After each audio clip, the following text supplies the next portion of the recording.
मई 26 का अटेम्प्ट आने वाला है। सच सच बताओ कितने ऐसे लोग हैं जो 10 से 12 घंटे पढ़ने की प्लानिंग करते हैं और 3 से 4 घंटे में ही थक जाते हैं। आपके लिए गुड न्यूज़ है, क्योंकि अब आपको 14-14, 18-18 घंटे पढ़ने की ज़रूरत नहीं है। बट हाँ, एक बैड न्यूज़ भी है आपके लिए कि आप कुछ गलत तरीके से पढ़ रहे थे। आज मैं आपको बताऊंगी 3 फ्री आईसीआई रिसोर्सेज जिसका आपको सही यूज करोगे तो 55% तो आराम से आप स्कोर कर सकते हो, रियलिस्टिकली स्कोर कर सकते हो। मेरे टाइम पे भी ऐसे रिसोर्सेज होते थे, हम पढ़ते थे और मैंने बिना कोचिंग के ही अपनी जो फाउंडेशन है, हमारे यहाँ सीपीटी होती थी जो क्लियर करी थी। उसका क्या रीजन था? वही रिसोर्सेज पढ़े थे जो आईसीआई हमें फ्री देता है। और उन रिसोर्सेज को पढ़ के मैं डेड श्योर कहती हूँ, आजकल तो वैसे ही बहुत सारे क्वेश्चंस हैं वो आईसीआई की अपनी बुक से ही आ रहे हैं।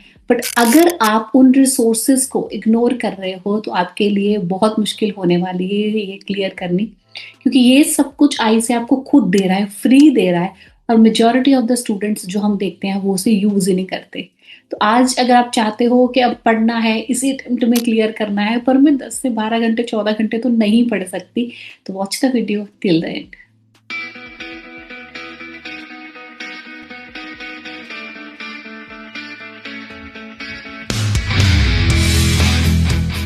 आईसीए के एमसीक्यू आपको स्कोर करने के लिए बहुत ही इजी इजी इजी तरीका है। बट उसमें हमें सबसे बड़ी एक प्रॉब्लम क्या आती है? केस सिनेरियोज जो होते हैं, जो केस स्टडीज आती हैं, वो हमें बहुत ही मुश्किल लगती हैं। हमें उसको आंसर करने में बहुत ज़्यादा टाइम कंज्यूम हो जाता है। ये स्पेशली एमसीक्यू के सब्जेक्ट्स के लिए बहुत ही पावरफुल है। प्रॉब्लम क्या होती है? स्टूडेंट्स बोलते हैं सर एमसीक्यू तो इजी थे, पर केस बेस्ड क्वेश्चंस में ना वो थोड़ी सी गलती हो गई। क्यों?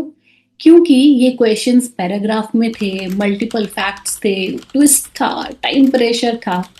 तो आपको सिर्फ करना क्या है? आपको 20 से 30 मिनट्स डेली उसको सिनरली उसको सॉल्व करना है, सीरियसली सॉल्व करना है।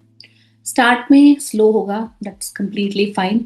दिमाग बोलेगा ये क्या ही चल रहा है, बट 5-7 दिन बाद, 8 दिन बाद आपको पैटर्न समझ आने लगेगा। आपको टाइम लगाओ, रोज टाइम लगाओ, 5 से 7 मिनट पर केस उस पर टाइम लगाओ। पहला क्वेश्चन पढ़ो, फिर केस रीड करो, फिर इंपॉर्टेंट फैक्ट्स अंडरलाइन करो। आपको समझ आ जाएगा कि एग्जाम का डिफिकल्ट पार्ट का जो डेली पैटर्न है वो आपका इजी होना शुरू हो जाएगा। क्योंकि केस पे स्टडीज जो आपकी बुकलेट है, आपको पता होगा केस पे स्टडीज जो आपकी बुकलेट है, उसको पढ़े बिना अगर आप सोचोगे कि मैं वो केस स्टडीज के सिनेरियोज एग्जाम में जाके क्लियर कर लूँ, it's gonna be very difficult for you. So ये रिसोर्स आप छोड़ के कभी कभी कभी भी मत जाना। और एक रिसोर्स है जो आईसीआई ने आपको दिया है और आपको उसको भी यूज करना बहुत जरूरी है। That's use to call it mock test papers. Mock test paper आप ही के लिए हैं, आप ही को पढ़ने हैं, और अगर आप उसको नहीं पढ़ोगे तो आपके लिए बहुत ही बड़ा ड्रॉबैक है ये सबसे सबसे सबसे पावरफुल रिसोर्स है आपको एग्जाम्स क्लियर करने में। और आराम से 50-55% स्कोर आप अपने आप से कर सकते हो। आईसीए का model test paper mega compilation है, एक आपको बुक मिलती है उसकी। हर एक सब्जेक्ट एक मल्टीपल एमटीपीज एंड सजेस्टेड आंसर्स के बेस पे होता है। मैं सच बोलती हूँ, मॉडर्न प्रैक्टिस मैनुअल जो आपको ये मिलता है, 90% ऑफ द स्टूडेंट्स क्या करते हैं, बस देखते हैं पर उसको सॉल्व नहीं करते। सिर्फ क्वेश्चंस देखते रहते हैं पर उसको सॉल्व नहीं करते। आप क्या करोगे? Print it, proper exam pattern में, प्रॉपर एग्जाम एनवायरनमेंट में उसको सॉल्व करो। Then compare it with your suggested answer. Practical execution जब तक नहीं करोगे तो आपको जो मॉक टेस्ट पेपर है वो यूजफुल नहीं होने वाले, ये मेरे से लिख के ले लो। अगर आपको इसमें क्लियर करना है, इसी अटेम्प्ट में क्लियर करना है, drop down the comment in the comment box. I will be clearing CA foundation in this attempt only. I pray pray pray best wishes from my side कि आपका इसी अटेम्प्ट में क्लियर हो जाए। But आपको वो स्ट्रैटेजी जरूर लगानी पड़ेगी। वीक में एक एमटीपी पर सब्जेक्ट जरूर सॉल्व करो।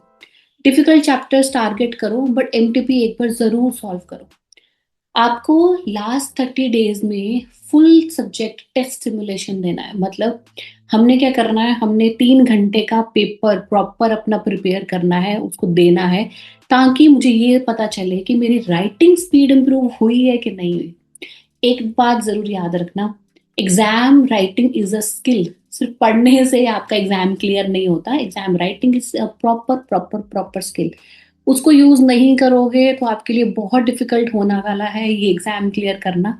बट अगर प्रॉपर स्ट्रैटेजी अपनाओगे, ये रिसोर्सेस 3 यूज करोगे, तो आपके लिए माइंड ब्लोइंग होने वाला है। नेक्स्ट जो रिसोर्स है जो मैं आपको बताने वाली हूँ, जिसमें मैं कहती हूँ कि मैंने तो उसको 100% यूज किया था। मैंने उसको ऐसे यूज किया कि आज मुझे ऐसे लग रहा है कि हाँ, अगर वो मैंने ना यूज किया होता तो शायद आज मैं सीए ना होती। But that is a gold mine, I have used it in each and every step in every phase of CA.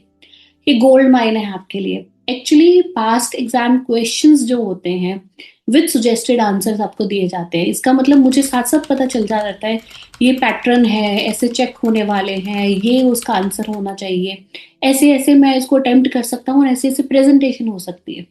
इसका फायदा आपको एक समझ आ जाएगा। पैटर्न मुझे पूरा समझ आ गया, ठीक है, क्योंकि मेरे को क्वेश्चन दिया गया है और साथ में सजेस्टेड आंसर दिए गए, तो पैटर्न तो पूरा कुछ पूरा मुझे समझ आ गया। रेपिटेटिव एरियाज जो होते हैं, जो बार बार आ रहे हैं पास्ट 5 इयर्स, तो वो मैं आइडेंटिफाई कर पाती हूँ, आराम से आइडेंटिफाई हो गए। आंसर्स की प्रेजेंटेशन कैसे करनी है उसकी प्रॉपर क्लैरिटी मिलती है, क्योंकि आईसीआई आपको बताता है कि ये सजेस्टेड आंसर्स है, तो मुझे वो उसका पैटर्न आइडेंटिफाई करना है। लास्ट 30 डेज में पास्ट 5 अटेम्प्ट्स के क्वेश्चन पेपर देखो, क्योंकि लास्ट जो 30 डेज होते हैं वो आपके ये नहीं होते कि मैं नई चीजें पढूं, वो ये होते हैं कि मैं जो पढ़ी हुई चीजें उसको रिवाइज करूं और ये देखूं मैं आज कहाँ पहुंची हूँ। एटलीस्ट एक पेपर पर सब्जेक्ट पर वीक जरूर जरूर जरूर सॉल्व करो। आंसर लिखने का फॉर्मेट ऑब्जर्व करो, आपको कंप्लीट नहीं अगर लिखना है तो सिर्फ आंसर लिखने का एटलीस्ट फॉर्मेट ऑब्जर्व करो, क्योंकि एग्जामिनर को क्या चाहिए? Proper presentation, structured presentation, plus keywords has to be used in your answers. अगर ये 3 चीजें आपने कर ली तो मैं कह रही हूँ गोल्ड माइन आपको मिल गई, आपको कोई भी बीट नहीं कर सकता। एब्सोल्युटली एब्सोल्युटली एब्सोल्युटली आप इसको पास करोगे ही करोगे। अब सबसे इंपॉर्टेंट पार्ट, अब हमें सब कुछ कर लिया है पर आंसर कैसे होगा? स्टूडेंट पैसिव मोड में पढ़ते रहते हैं, ठीक है, स्टूडेंट बुक रीड करते हैं, सिर्फ उसको सिर्फ पढ़ते रहते हैं, उसको सॉल्व करने की कोशिश नहीं करते। तो जब एग्जाम आपको प्रिपरेशन होती है ना, तो उसके 2 मोड होते हैं। One I use to say that is active mode, one I use to say that is passive mode. पढ़ाई दोनों तरीके से करनी पड़ेगी आपको, एक तरीके से पढ़ाई करने से कुछ भी नहीं होने वाला, तो पढ़ाई दोनों तरीके से करनी पड़ेगी। सो ये जो 3 चीजें हैं, जो 3 आपके मॉड्यूल्स हैं, जो 3 आपके फ्री रिसोर्सेज दिए गए हैं आईसीएस से, उनको दोनों तरीके से यूज करो।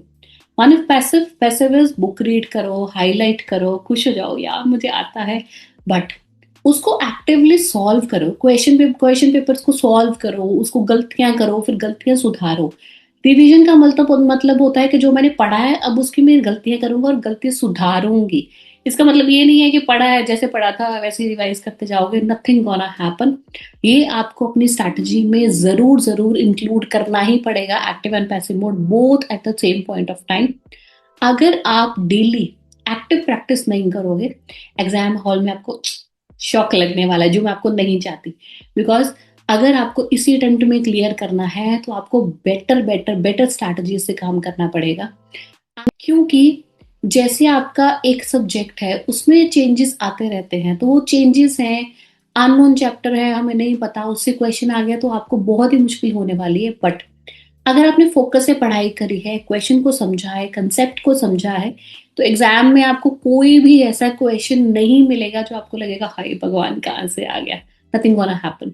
अगर आप जेन्युइनली जेन्युइनली 55% प्लस टारगेट कर रहे हो ना अपने एग्जाम में, तो प्लीज कमेंट करो ऑन एक्टिव मोड। मैं आपको चाह कर भी एक detailed 30 days complete time table study बना के दूंगी, उसकी वीडियो आपको 30 डेज पहले आ जाएगी, और मैं कोशिश करूंगी कि आपको डिटेल टाइम टेबल बना के दूं, ताकि आपको समझ आ जाए कि ये तो मेरा टारगेट है, ये तो मुझे करना ही करना है, क्योंकि मेरे लास्ट 30 डेज आ गए हैं। सीए में टॉपर वही बनता है जो स्मार्ट स्ट्रैटेजी यूज करता है। सीए में टॉपर वो नहीं बनता है जो डिटेल्ड स्ट्रैटेजी यूज करता है, क्योंकि लास्ट मिनट में और विजनरी बेसिस में अगर आपने स्मार्ट स्ट्रैटेजी नहीं यूज करी तो पास होना बहुत मुश्किल हो जाएगा।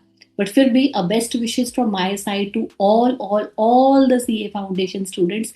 आपके एग्जाम आने वाले हैं, स्ट्रैटेजी अपनाओ, आराम से पढ़ो, उसको करेक्ट करो, सुधारो, उसको रिजॉल्व करो। उसके बाद आपको कोई भी ऐसा पर्सन नहीं होगा जो आपको बोल सकेगा कि यार तुम फेल हो जाओगे, because you have studied wisely. And in that duration, in that journey, if you need any kind of assistance from my side, I am always there for you.